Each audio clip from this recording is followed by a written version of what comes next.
thanks guys for tuning in. I promised a whiteboard session, which I know you're super excited about because this is where it gets nerdy. So if you've been watching me on social media, I've been talking a lot about a condo or a townhome that I bought near the Broncos Stadium, Sloan's Lake, West Colfax. And I've been promising we would talk some numbers.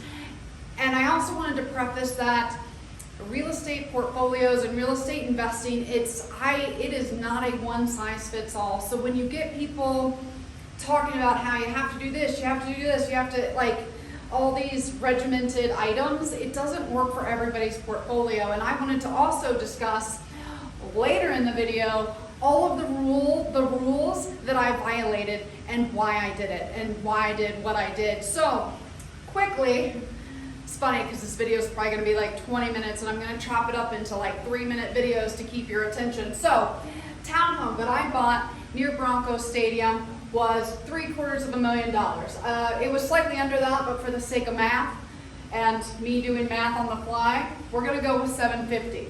What that house cost me, because this is what I really care about. The most important number I care about is my cash on cash return, because in my portfolio, my cash is my limiting factor. That won't be the case for everybody, and so that's why I preface, this is the number that I really care about. I don't care about this number, and I do care about this number, but it relates back to the actual physical money that I used to buy this unit. And I ended up spending $204,000, which was about $50,000 more than what I wanted to spend. However, I did it to get a conventional loan, and at the time, the limits were $546,000. So in order to get the better interest rate, which I got just around 3% for an investor loan. I also did an investor loan on this one. So there's a lot with what I just said, and it's going to be specific for each and every one of you. So if you ever have any questions, I have a lot of answers, or more accurately, I know someone to call to get those answers, just like a lender to talk to you about your options in your portfolio. So investor loans are not as good as personal loans, which is why I love buying houses, living in them for at least 12 months, that's what you legally have to, and then you can keep the house, buy a new one, and you still have a great personal loan on that house, even though it's become an investment. So anyway, now let's go back to the down payment. So $204,000, and the reason is because of the interest rates for this unit, where I'm planning to keep this unit over 10 years. And the reason why is I think the appreciation is gonna exceed the rest of the appreciation for the state of Colorado. A lot of that goes into research. The area, it's a little, hit or miss. Up and coming are words that people like to say. I love those areas, and I also know more than $500 million is going into infrastructure in the area, and it's probably going to take 10 to 15 years for it to be complete. So I plan on keeping my house for at least that long, unless there's extenuating circumstances, because I think the appreciation is going to outpace the rest of Colorado. So, long-winded way of saying that's why I bought, that's why I did put so much money down, because I could have put 20%. I ended up putting around more than that, around 28%, and it's because of the loan and how long I plan to keep the loan. Which, last thing about the loan, I'm already making $994 equity payments. My first payment I just made today, actually. All right, Lauren Hughes here again, part 2. So we just talked about the loan, how much money I put down on the house near the Broncos Stadium, $750,000. It actually cost me just over $200,000. And the reason we described in video 1 on why I did that, and which is why real estate investing is such a dynamic system.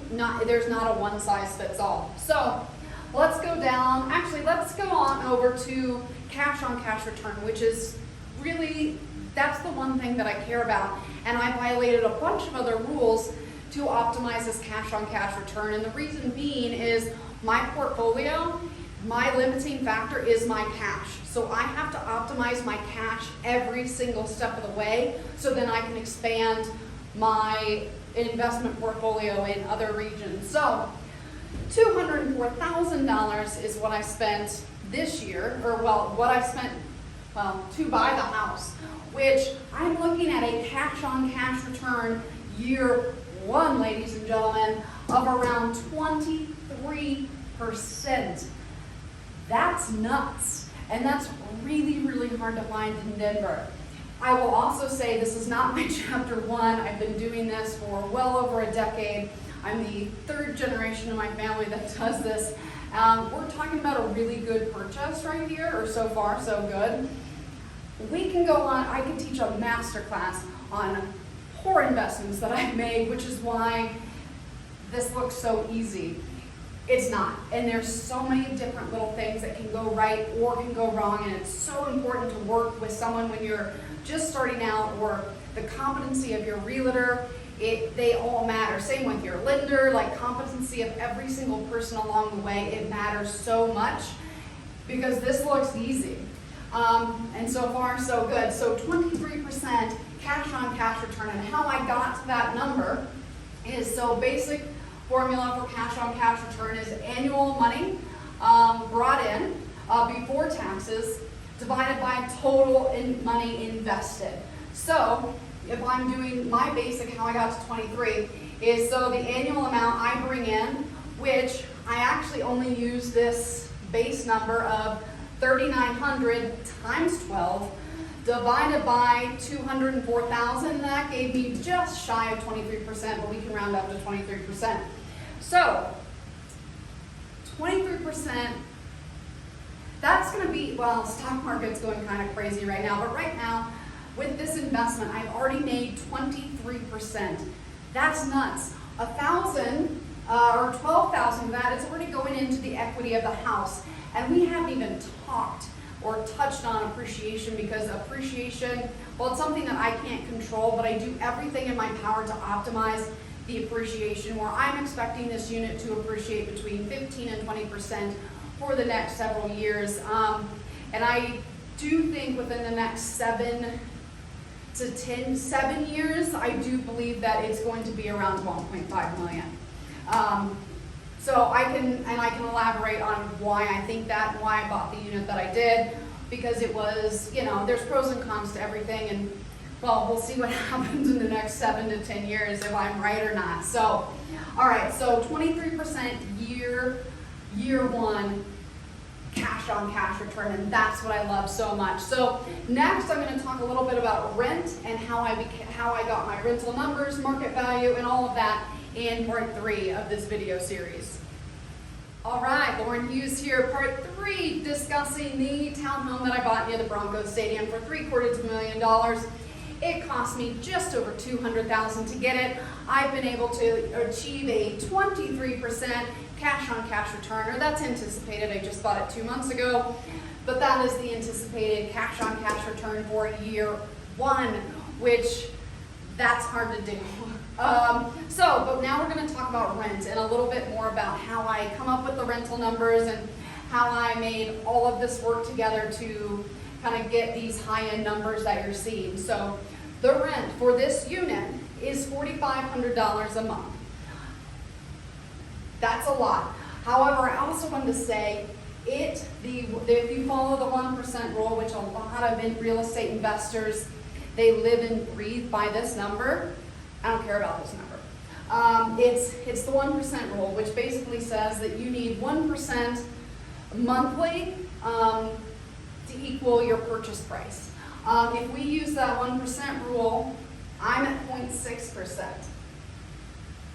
Now, for what it's worth, that 0.6% is based off this 39 number, not 45. And I'll elaborate why I did that before, because there's a lot of, in real estate investing, there's a lot of massaging numbers, and you can come up with a lot of BS really fast, and that's what a lot of, maybe let's just call them scam agencies do. They massage numbers to make it look really good, and they make it look better than what it really is. However, these are my personal numbers. This is my bank account.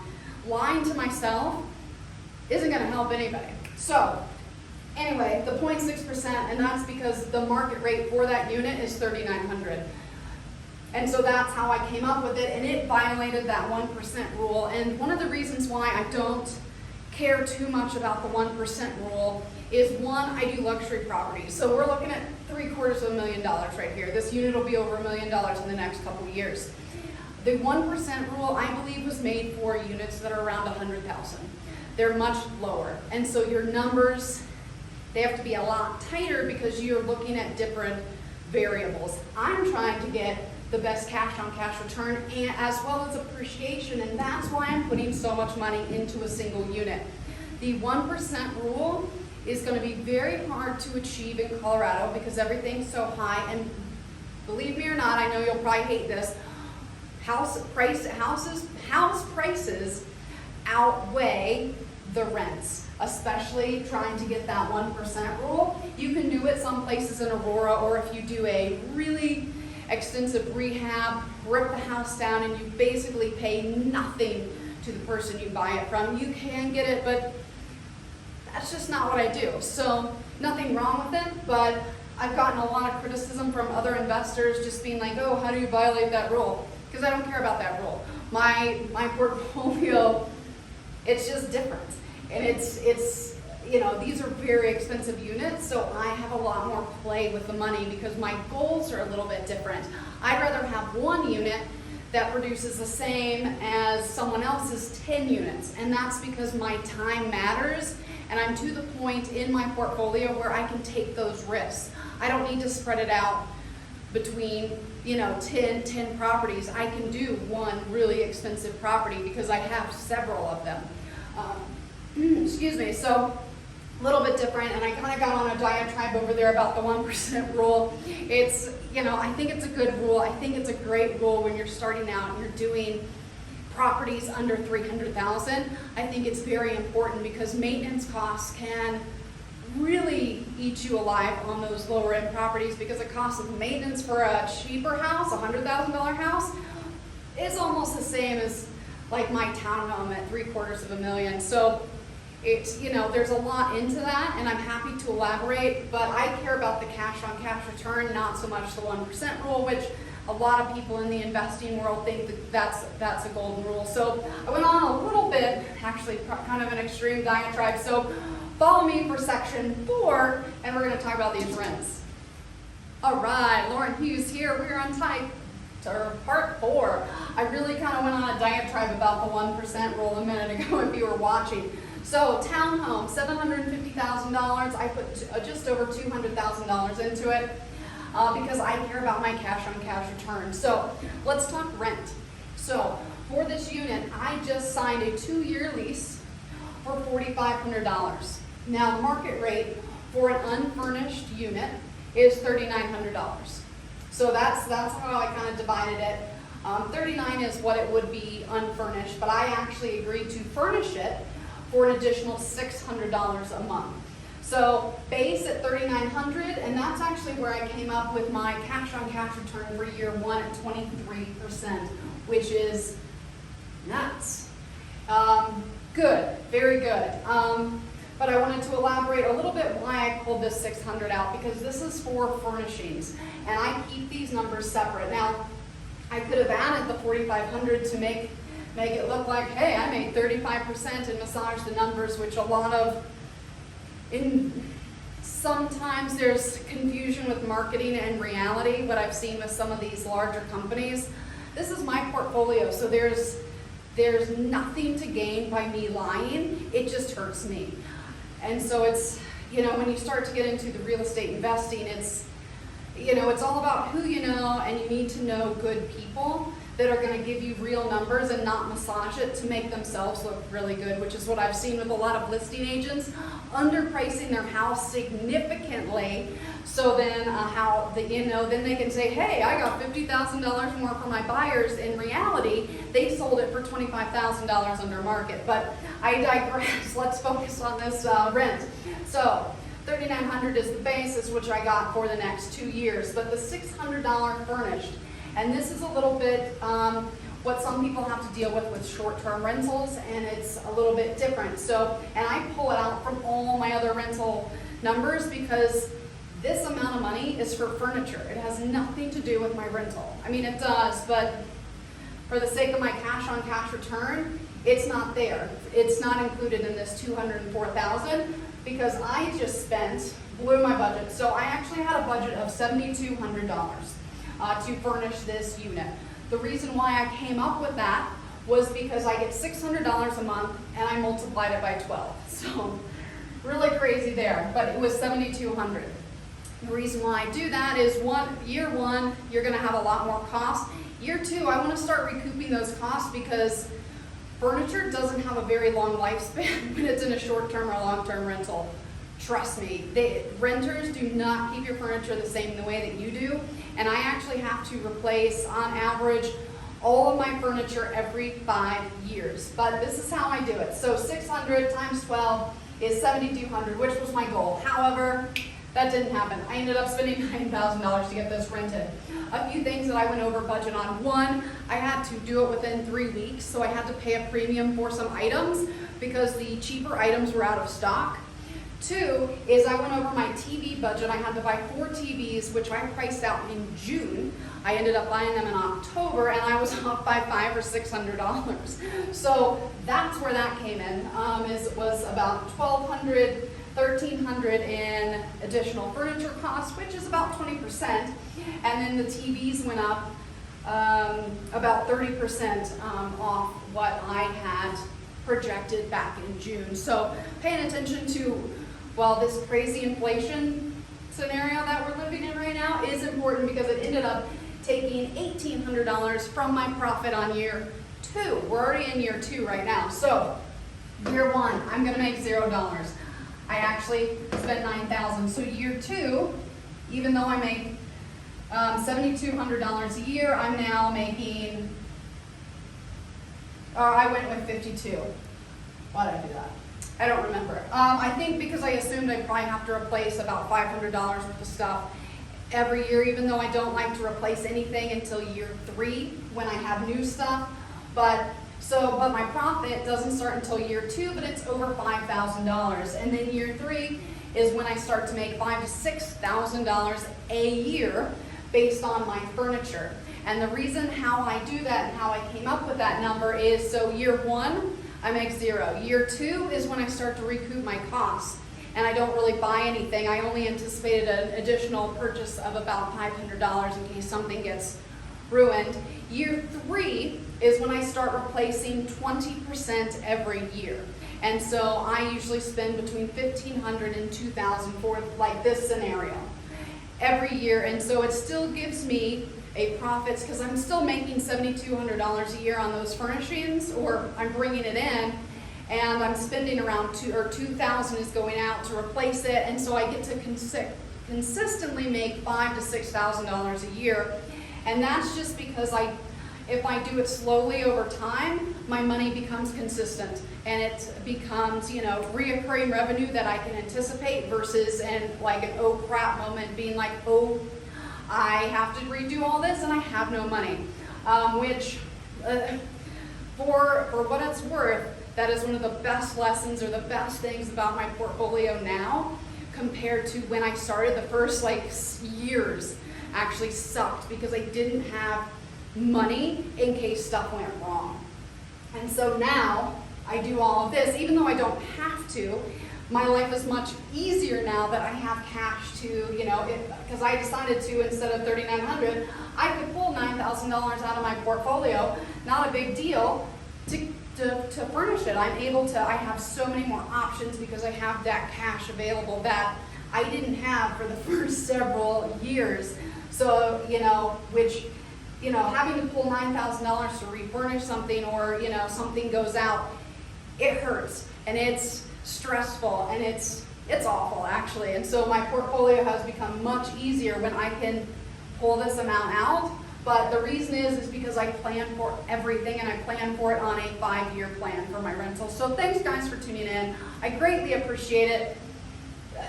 Real estate investing is such a dynamic system, and I don't think there's a one-size-fits-all, but these are my real numbers, my real costs. I just told you I blew my budget by $1,800 this year for furnishings, which really is going to affect me year 2 on my return. So if you guys ever have any questions, these are real. I'm happy to discuss what I'm doing, or anything that you're thinking about doing. I'm happy to give you my opinions, and I'm also happy to connect you with if there's someone better suited.